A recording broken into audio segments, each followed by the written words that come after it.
BRS MLA Sanjay Kumar కీలక వ్యాఖ్యలు చేశారు. సీఎం రేవంత్ రెడ్డి వల్లే హైదరాబాద్ లోని రియల్ ఎస్టేట్ కుప్పకూలిందన్నారు. 5 లక్షల కోట్ల ప్రజల సొమ్మునైతే దోచుకోవడానికి ముఖ్యమంత్రి మరియు ఆయన కుటుంబం సభ్యులైతే ప్రయత్నిస్తున్నారని ఆరోపించారు. రేవంత్ రెడ్డి చేస్తున్న భారీ భూ స్కామ్ పై అయితే బీజేపీ నేతలు స్పందించాలని డిమాండ్ చేశారు.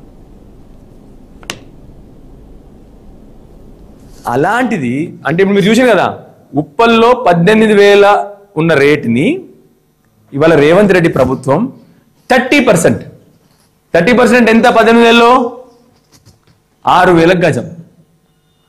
6,000 గజం ఇప్పుడు మీరు పోతే పల్లెటూరులో కూడా ఉంది. 6,000 గజం చొప్పున మీకు ఇచ్చేస్తా ల్యాండ్, మీరు తీసుకోండి. ఎవరిని? ఆ ల్యాండ్ అంతకుముందు ఆల్రెడీ గవర్నమెంట్ వాళ్ళకు 5,000 10,000 ఎకరం ఇచ్చింది అప్పట్లో, 30 ఎకరం 40 ఏళ్ల క్రితం.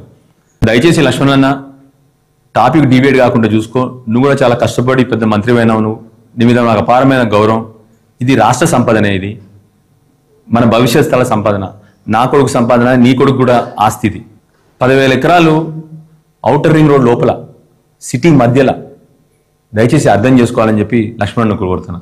దీనికి ఫామ్ల ఈకి గవర్నర్ గారు ఆల్రెడీ మీకు పర్మిషన్ ఇచ్చినారు. గో హెడ్, ఏం చేస్తారో దాని గురించి మీరు గోడ్. మేము ఏం ఆపట్లేదు కదా ఫామ్లో, మీకు గవర్నర్ గారు కూడా పర్మిషన్ ఇచ్చినారు. ఇంకేం కావాలి మీకు?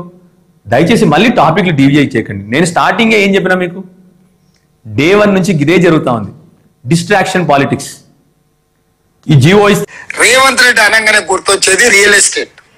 నాకున్న యూఎస్పీనే ఈ రోజుకు రాజకీయాలలో నేను అంతో ఎంతో మనుగడ సాధిస్తున్నా, నా ఖర్చులు నేను పెట్టుకోగలుగుతున్నా అంటే నేను రియల్ ఎస్టేట్ లో అంతో ఎంతో సంపాదించిందే ఈ రోజు నన్ను కాపాడుతుంది. కాంగ్రెస్ ఖర్చులో అలాంటిది